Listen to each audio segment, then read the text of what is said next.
Aujourd'hui, je vous propose le concept d'une photo de A à Z. Voyons comment cela se passe.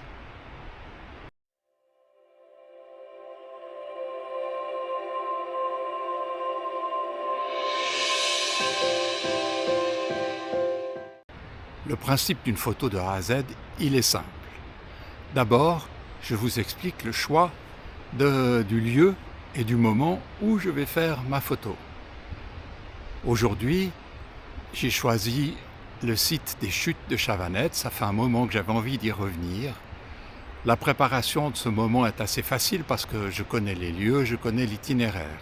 Parfois, dans le cadre de la photo de A à Z, il me faudra faire plus de recherches pour trouver le lieu que je veux visiter. Ensuite, il faut choisir le moment. Aujourd'hui, le temps s'y prête.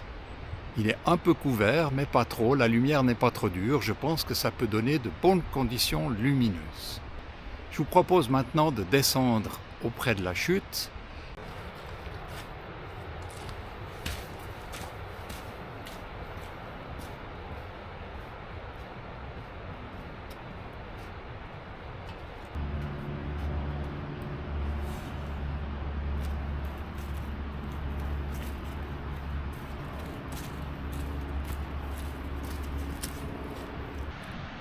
J'avais un peu peur que l'accès soit détrempé suite aux nombreuses précipitations de ces dernières semaines, mais je suis rassuré, l'accès n'est pas trop compliqué pour arriver jusqu'à la chute dont on entend de plus en plus le bruit en arrière-plan.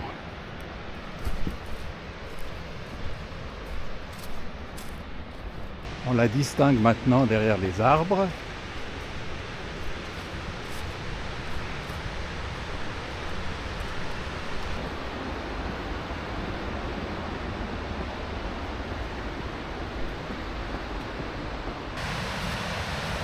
Voilà le site qui se présente à nous. Il y a quand même pas mal d'eau, plus que ce que je pensais. La chute est belle. Par contre, l'accès va être un peu compliqué avec ces arbres qui sont tombés pendant la dernière tempête.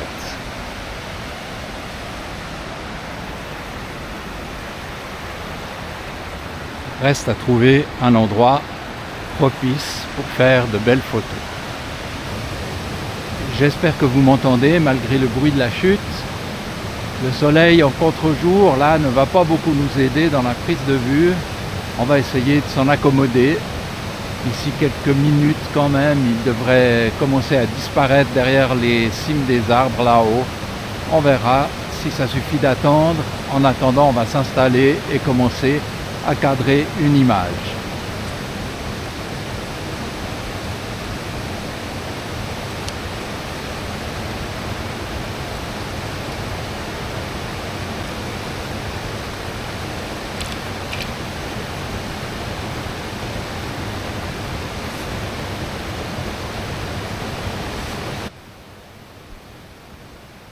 Je commence par installer un filtre polarisant.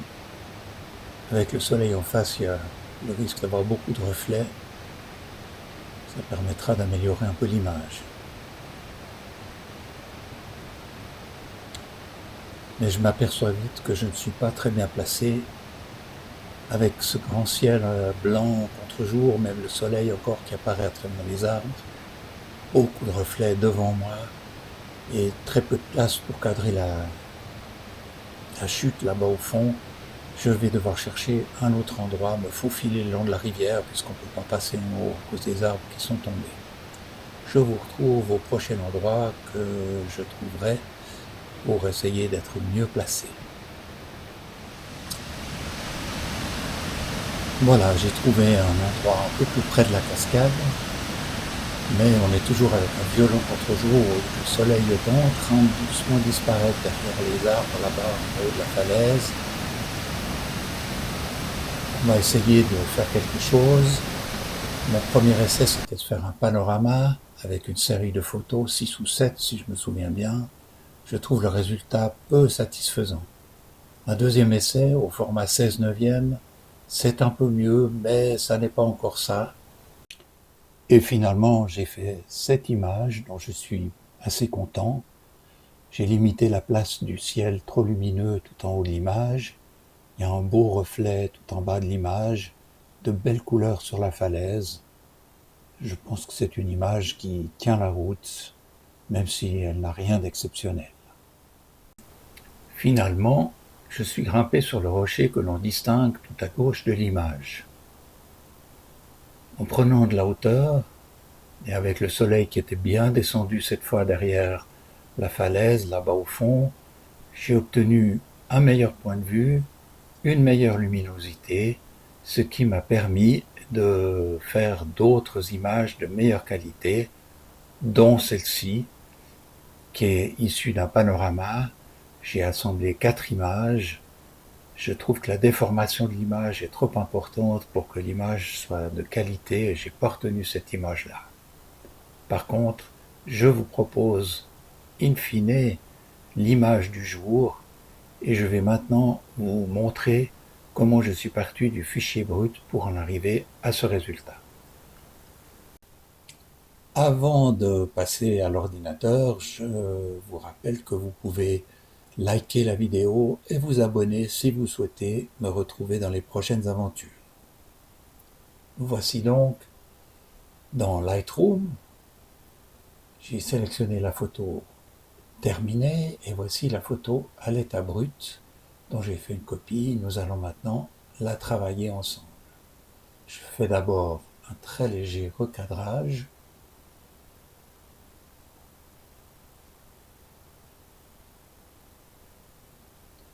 J'élimine une toute petite partie du ciel lumineux tout en haut.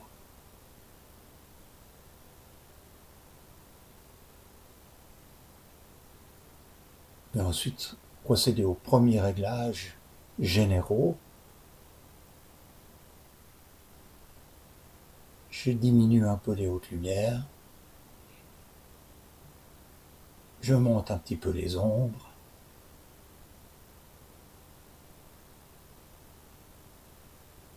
Je descends les noirs très légèrement, ça donne un petit peu de pep à l'image. Je rajoute un tout petit peu de vivacité dans les lumières. Et puis je passe à l'étalonnage. J'aime bien utiliser cette fonction. Ça donne du pep à l'image, à toute l'image, même si on choisit que la couleur verte, jaune et bleue. Et c'est vrai, j'aime beaucoup ça. C'est plus efficace que de passer par l'augmentation de la saturation. Je vais maintenant passer aux couleurs. Comme il y a souvent beaucoup de bleu quand il y a de l'eau, j'augmente la luminosité du bleu, mais je diminue sa saturation. Ça évite qu'on ait une eau qui tourne au bleu comme ça. Ici, on a aussi pas mal de jaune et d'orange dans le fond, le long de la paroi. Je trouve sympa d'augmenter un tout petit peu la saturation, ce que je viens de faire. Nous allons maintenant passer aux modifications locales. Je vais commencer par m'occuper du ciel là-haut. Je choisis donc la luminosité pour sélectionner. Et puis, je vais soustraire le bas de l'image que je ne veux pas modifier de cette façon-là avec un masque linéaire.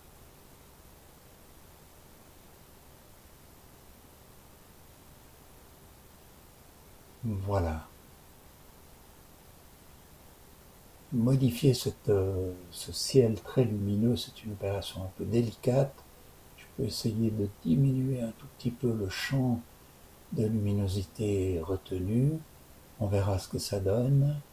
Je vais baisser un tout petit peu l'exposition, baisser les hautes lumières, pas trop parce que ça donne des artefacts, et puis je vais mettre un peu de bleu,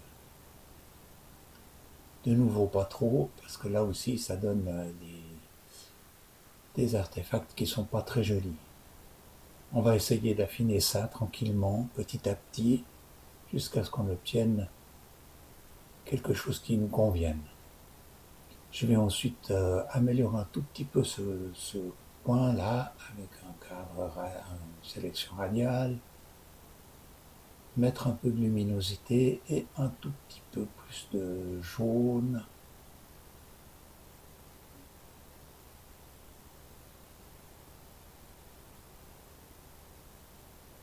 Voilà, pour donner un peu de pep à ce coin de l'image. On monte un tout petit peu l'exposition. Voilà, c'est léger, mais ça change un peu le coin de l'image. Je vais dupliquer ce masque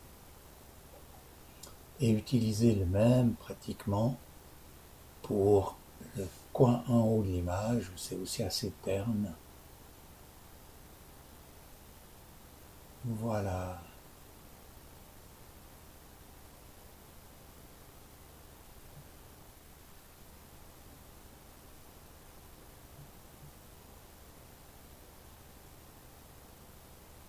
Là, je monte un tout petit peu la saturation. On voit la différence aussi. Et je vais agrandir un tout petit peu le masque. Je trouve qu'il faut que ça descende un peu plus bas, cette modification. Voilà. Et puis je vais faire un masque pour mettre en évidence les lierres qui tombent comme des lianes de cette falaise. Je trouve que c'est un élément décoratif qui mérite d'être souligné un petit peu. Évidemment, il faut y aller modestement, discrètement. Je vous laisse me dire en commentaire si toutes ces modifications vous les trouvez adéquates, exagérées ou trop peu prononcées. Ça m'intéresse beaucoup d'avoir votre avis à ce sujet. J'ai pas la prétention de faire tout juste. C'est vraiment une interprétation personnelle de l'image que je suis en train de vous livrer.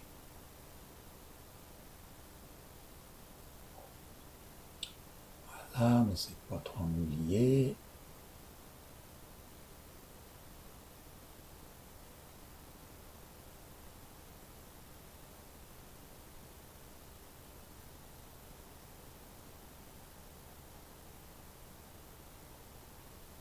Je mets un petit peu de jaune, mais pas trop, parce que vraiment je tiens à ce que ce soit léger. C'est juste une petite mise en évidence. Donc j'augmente d'un côté les ombres, mais je baisse les noirs. Et vous pouvez vous rendre compte, avant-après, que c'est très léger comme modification.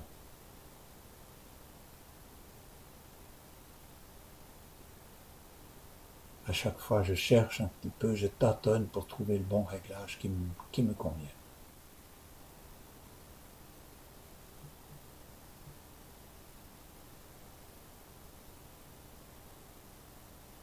Un petit peu de saturation ici, et peut-être baisser un tout petit peu les hautes lumières parce que c'est devenu trop clair.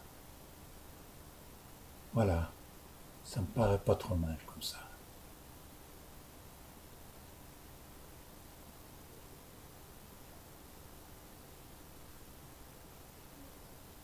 Je vais encore m'occuper des cailloux en avant-plan là. Je les trouve un peu trop clairs, trop lumineux. Ils tirent le regard contre le bas de la photo, ça m'ennuie. Donc je vais assombrir un petit peu ça et puis mettre un petit peu de chaleur. Voilà, un peu de noir aussi.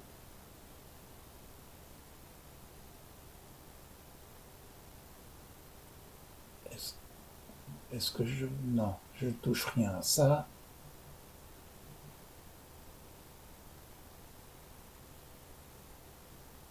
Le résultat me convient, ça va. Je vais dupliquer ce masque pour faire le reste des cailloux tout à gauche.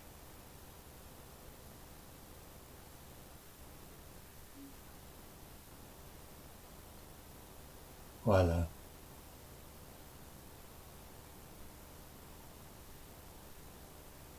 J'ai maintenant terminé avec ces modifications.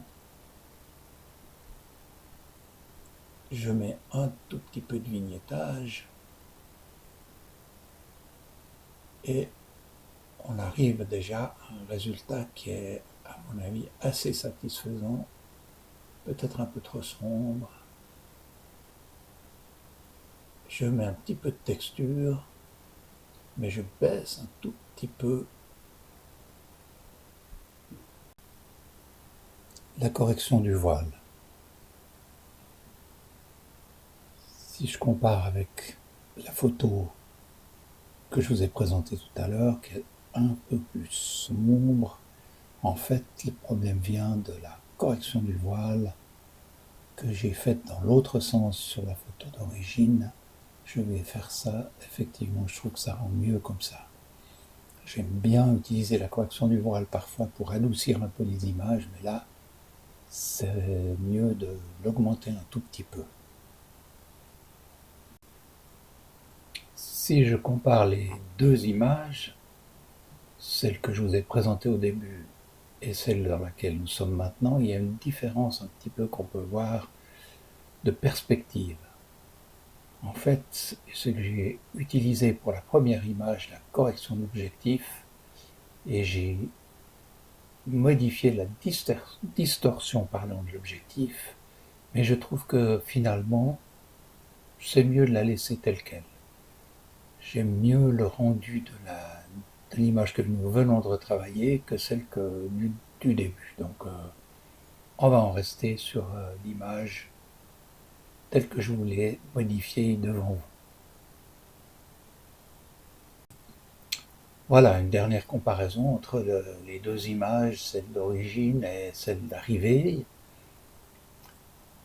J'aime bien travailler tantôt avec le fond noir, tantôt avec le fond blanc. Au niveau du rendu des couleurs, de la perception de l'image, on est dans des situations très différentes et ça permet parfois de voir des défauts que l'on ne verrait pas autrement.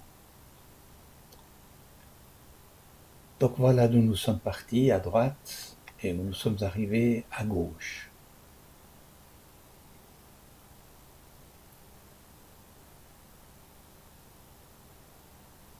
J'espère que ce travail dans Lightroom vous aura intéressé et que vous y aurez peut-être découvert quelques astuces que j'ai utilisées.